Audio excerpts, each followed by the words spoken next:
7वा, 8वा आणि 9वा महिना यामध्ये शेतकऱ्यानं काय केलं पाहिजे, ज्यामुळं गाय वेल्यानंतर त्या गायीनं पूर्ण ताकदीनं हे दूध दिलं पाहिजे शेतकऱ्याला. हे शेतकऱ्याचं प्रत्येक टार्गेट असतं की गाय वेल्यानंतर गायीनं चांगल्या प्रकारे दूध द्यावं. आणि दूध कसं वाढवायचं ह्या गोष्टी जर आपल्याला समजून घ्यायच्या असतील ना, तर हा व्हिडिओ शेवटपर्यंत बघा मित्रांनो. 100% तुमच्या गायीचं दूध हे वाढणार. व्हिडिओ हा शेवटपर्यंत बघा. व्हिडिओ जर आवडला तर लाईक करा. चॅनलवरती नवीन असेल तर चॅनलला सबस्क्राईब करायला विसरू नका. नमस्कार मित्रांनो, शेतकरी आणि टेक्नॉलॉजी आपल्या युट्यूब चॅनलमध्ये स्वागत आहे. बघा मित्रांनो, की आपल्या शेतकऱ्याचं टार्गेट काय असतं की गायी वेल्यानंतर गायीनं चांगल्या प्रकारे दूध दिलं पाहिजे. पण प्रॉब्लेम असा होतो की खुराक ठेवून सुद्धा, वैरण मुरघास असू द्या किंवा चांगल्या प्रकारचं खुराक ठेवून सुद्धा गायी दूध देत नाही. आपण काय करतो माहितीये का, की गायी वेल्यानंतर आहे ना, आपण खुराकावरती आणि वैरणीवरती जास्त काम करतो. म्हणजे काय करतो की चांगल्या प्रकारची वैरण असू द्या, त्यामध्ये मुरघास असू द्या किंवा किरायातली मका, अशा प्रकारची वैरण आपण त्या गायीला म्हणजे पौष्टिक आहार देण्यासाठी द्यायचा विचार करतो. त्याचबरोबर खुराक सुद्धा आपण वाढवतो. तरी सुद्धा काय होतं की काय काय गायी आहेत ना, ह्या दूधच देत नाही. त्या म्हणजे आपल्याला असं टार्गेट असतं की 25+ गायी चालली पाहिजे, 30+ गायी चालली पाहिजे, पण गायी ऍक्च्युअली मध्ये तेवढं दूध पण देत नाही.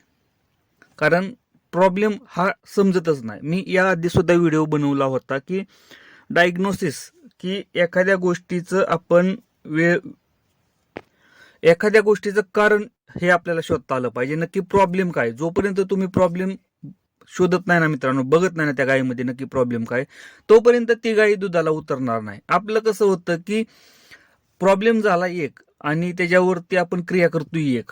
त्यामुळं मॅटर असा होतो की समजा त्या गायीला आतमध्ये पेन होत असेल, म्हणजे दुखत असेल किंवा इतर एखादी डिफिशियन्सी असेल, फॉस्फरस डिफिशियन्सी असेल, आपण काय करतो की ह्या गोष्टीकडे लक्ष देत नाही. आपण काय करतो की खुराकावरती, वैरणीवरती जास्त फोकस करतो.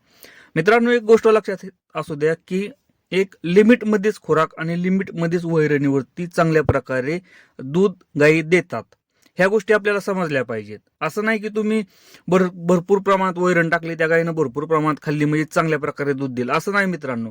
गायीला पाहिजे तेवढंच ती खाणार आहे आणि त्या गायीचा जेवढा खुराकाचा इंटेक आहे ना मित्रांनो, तेवढ्याच त्या खुराकावरती दूध देणार आहे. त्या गायीनं जर 4 किलो खुराक खाऊन, 4 किलो गोळी पेंड असेल किंवा तुमची बारली असेल खाऊन, जर तुमची गाय जर 25 लिटर, जर दोन्ही मिळून जर 25 चालत असेल ना, तुम्ही 5 किलो ठेवा, 6 किलो ठेवा, ती गाय वाढणार नाही मित्रांनो. एक गोष्ट लक्षात असू द्या. पण ह्या गोष्टी आपल्याला समजल्या पाहिजेत. मोकळ्यात खुराकावरती किंवा वैरणीवरती जास्त खर्च करत बसायचा नाही. आपल्याला काय करायचंय की आपल्याला ऑब्झर्वेशन करायचंय की गाई वेल्यानंतर किंवा गायीच्या वेळीच्या आधी 8व्या 9व्या महिन्यामध्ये आपल्याला अशा काही प्रोसेस कराव्या लागतात की ज्यामुळे त्या गायीनं दूध दिलं पाहिजे. लक्षात असू द्या की 8वा आणि 9वा महिना सगळ्यात क्रिटिकल असतो. यामध्ये काय होतं की वासराची वाढ ही झपाट्यानं होत असते आणि यामध्ये गायीचं कॅल्शियम असू द्या, फॉस्फरस असू द्या, ह्या लेवल झपाट्यानं कमी होत असतात गायीच्या बॉडीमधल्या. कारण वासराची वाढ झालेली असते, वासराची वाढ होत असते मित्रांनो, आणि गायीच्या ज्या बॉडीमधनं जे मिनरल्स असतील, व्हिटॅमिन्स असतील, ह्या ते सगळं वासरू ओढून घेत असतं मित्रांनो. कारण त्या वासराची पूर्ण बॉडी स्ट्रक्चर हे तयार करण्यासाठी मित्रांनो त्या गायीच्या बॉडीमधून ह्या गोष्टी जात असतात. आणि ह्या जात असताना मित्रांनो आपल्याला त्याकडे लक्ष देणं गरजेचं आहे. आपल्याला कॅल्शियम, कधी कधी बघा की 9व्या महिन्यामध्ये वेळीच्या टायमिंगला, म्हणजे गाय वेळेला एक 8-10 दिवस किंवा 15 दिवस टायमिंग असताना गाय एकदम खाली बसलेली असते, कॅल्शियमची डिफिशियन्सी झालेली असते. कशामुळे झालेली असते मित्रांनो? कारण कॅल्शियम हे मॅक्झिमम चांगल्या प्रकारे हे गायीच्या दुधात सुद्धा उतरलेलं असतं आणि त्या वासराकडे सुद्धा गेलेलं असतं. त्यामुळे काय होतं की गायीच्या बॉडीमध्ये कॅल्शियम कमी पडतं आणि गायी बसते. बघा, कधी पण बघा तुम्ही, गायी वेळीच्या टायमिंगला कधी कधी आजारी पडते. किंवा हाच प्रॉब्लेम कधी होतो गायी वेल्यानंतर, ज्याला आपण मिल्क फिवर किंवा डाऊनर म्हणतो, की गाय खाली बसली, कॅल्शियम डिफिशियन्सी झाली. मग हा प्रॉब्लेम काय येतो मित्रांनो? का? कारण कॅल्शियम एकदम कमी झालेलं असतं. कॅल्शियम असू द्या, फॉस्फरस असू द्या किंवा मल्टीव्हिटॅमिन्स असू द्या मित्रांनो, मिनरल्स असू द्या, ह्या गोष्टी एकदम डाऊन झालेल्या असतात. हा जर प्रॉब्लेम जर गोट्यामध्ये जर येत असेल ना, तर आपलं मॅनेजमेंट व्यवस्थित नाही. एक सगळ्यात महत्वाची गोष्ट आहे, मॅनेजमेंट सगळं पूर्ण चुकीचं आहे मित्रांनो.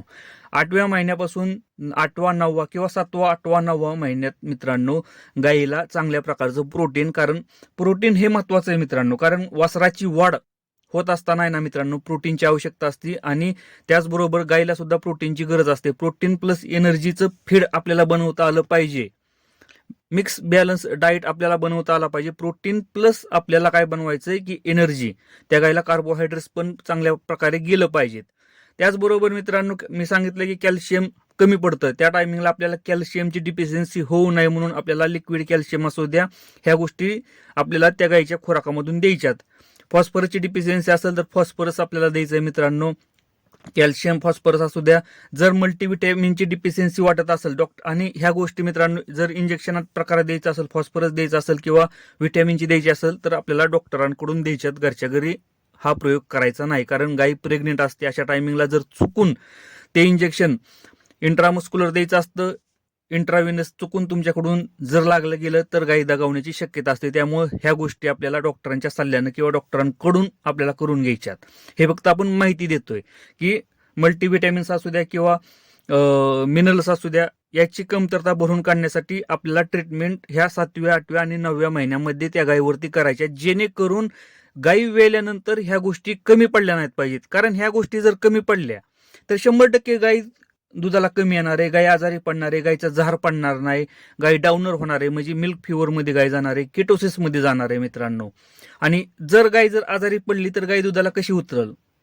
कारण गायची जी प्रतिकारशक्ती एकदम कमी झालेली असते. कधी कधी थेलेरिसिस होतो, म्हणजे काय गायला गोचिड ताप होतो मित्रांनो. मग ह्यामध्ये हाय अँटीबायोटिकचा वापर केला जातो आणि आपल्याला त्या गायकडून अपेक्षा असते की गायीनं 25 लिटर आणि 30 लिटर दूध दिलं पाहिजे. असं नाही मित्रांनो.